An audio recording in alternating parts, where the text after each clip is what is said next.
নমস্কার, কলকাতা লেকটাউন মা মনসা মন্দিরের নিবেদন। আমার প্রিয় দেশবাসী ও বিশ্ববাসী সবাইকে আমার সশ্রদ্ধ ভক্তিপূর্ণ প্রণাম। একজন প্রশ্ন রাখছেন, শুনুন আপনারা।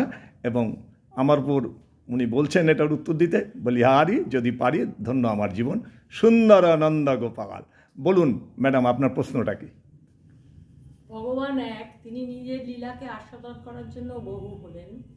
তিনি যদি বহু হন, মানুষ প্রত্যেক জীবেই ঈশ্বর, তাহলে এক একজন মানুষের পরিণতি এক এক রকম কেন? এক একজন মানুষের কর্মফল এক এক রকম কেন? তাহলে ঈশ্বর কি নিজেকে আস্বাদন এক একভাবে করেন না একভাবে করেন? মানে যত্র জীব তত্র শিব, মানে সবার পরমাত্মা রূপী ভগবান রয়েছেন তিনি। তাহলে কেন এক একজন খারাপ ভালো, একজন ভালো থাকে? কর্মফল জানি না, আপনি তাহলে ব্যাপারটা বলতে চাচ্ছেন কেন ভুগছে তারা, এই তো? আচ্ছা, কেউ, হ্যাঁ, আচ্ছা, ওকে, খুব ভালো প্রশ্ন, আমাদের সবার প্রশ্ন। বলি, হারি, দেখুন, উনি বলছেন যে এক একজনের এক এক রকম পরিণতি কেন। দেখুন, যে যার প্রাপ্ত কর্মফল, এতে কোনো ভিল নেই। গীতার মধ্যে পরিষ্কার বর্ণনা রয়েছে, দুধ পানি পানি করে দিয়েছেন। আপনার গীতা ফলো করুন এবং যে যার প্রাপ্ত কর্মফল শেষে ভোগ করে।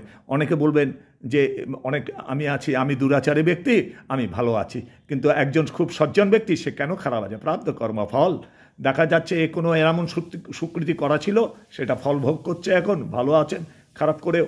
আবার অনেকে আছেন এমন বাজে কাজ করেছেন, তার ফল সবাই সেই রকম, কিন্তু পরবর্তী অবস্থাতে যে এখন খারাপ হয়েও ভালো আছে, কিন্তু সেই ফল তার ভুগতেই হবে, আজ কাল পরশু। যেরকম কর্ম তেমনি ফল। সুতরাং কর্মশুদ্ধি করুন, শুভ শক্তির আন্ডারে থাকুন, শুভময় হয়ে যাক সারা বিশ্ব, এই প্রার্থনা আর কি গোপালজির চরণে, আমার অনাদির আদি গোবিন্দের চরণে, সুন্দর নন্দ গোপাল। সুতরাং ভগবান সবার মধ্যে রয়েছেন, এতে কোনো ভুল নাই। শুভ শক্তির মধ্যে যারা অসুর, তাদের মধ্যে রয়েছে যারা দৈব শক্তি, যারা ভালো, অর্থাৎ ন্যায় নীতি সত্য, সেটাই ধর্ম। আর অন্যায় অবিচার এবং অন্যায় কাজে যারা লিপ্ত, সেটাই অধর্ম, বা সেটাকেই বলছে অসুররা। আর যারা শুভ শক্তি সম্পন্ন, যারা বিবেকবান, যারা চেতনাবান, যারা সত্যর মার্গে চলেন, ন্যায় নিষ্ঠাপরায়ণ, তারাই হচ্ছে শুভ শক্তি।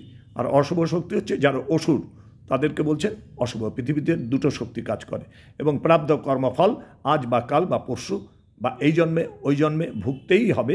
নাহলে দেখুন, কোনো বালক, সদ্য ভূমিষ্ঠ শিশু জন্ম নিচ্ছে, দেখা যাচ্ছে সে তো কর্মই শুরু করে নাই। সে কর্ম শুরু করে এমন ঘরে জন্ম নিল, মদ মাতাল, হিরোইন খায়, মার দাঙ্গা, খাওয়া জুটছে না, অথচ আরেকজন সজ্জন ব্যক্তি তার ঘরে জন্ম নিয়ে মোটা ভালোই মানুষ হচ্ছে। কারণ কর্ম শুরু করে ভোগটা কেন এর ভালো, এর কেন খারাপ? প্রাপ্ত কর্মফল, যে যেরকম কর্ম করবে তেমনি ফল সবাই পাবেন। এটাই মূল সার। সুতরাং কর্মের শুদ্ধি থাকুন, শুভ কর্মের সঙ্গে যুক্ত থাকুন, কর্মটা শুদ্ধি করুন, আর প্রেম আনন্দে থাকুন, ঈশ্বর কেন্দ্রিক সংসার করুন। ঈশ্বরকে ধরে জীবিকা নির্বাহ থেকে আরম্ভ করে স্মরণে রাখুন, ভক্তিতে রাখুন। ভক্তিতে ভগবান, মা যশোদা ভক্তির দ্বারা ও গোপালকে বেঁধে ফেলেছিলেন। কাজেই মেইন হচ্ছে ভক্তি, ভক্তি, ভক্তি। সর্ব কথার সার হচ্ছে ভক্তি, প্রেম, মাধুর্য। ভগবানের কাছে প্রেয়ার করা, শুদ্ধভাবে ভালো ভালো জিনিস চাওয়া। উনি 10 হাতে দেবেন। উনি করুণা সিন্ধু, দীনবন্ধু। করুণা সিন্ধু এমনি হয় না, করুণা রয়েছে, করুণার সিন্ধু, দীনবন্ধু। কাজেই প্রেমভক্তি মাখিয়ে তার কাছে শুদ্ধ হরিভক্তি চান, 10 হাতে দিয়ে দেবে। আপনি 2 হাতে খরচা করবেন, 8 হাত জমে যাবে। রাধে রাধে। সুতরাং যেমনি কর্ম তেমনি ফল। ওই যে বললেন, উনি সবার মধ্যে যত্র শিব জীব তত্র শিব, সবার মধ্যে গোবিন্দ রয়েছে, পরমাত্মারূপী ভগবান যবে হবেন অন্তর্ধান বলছেন।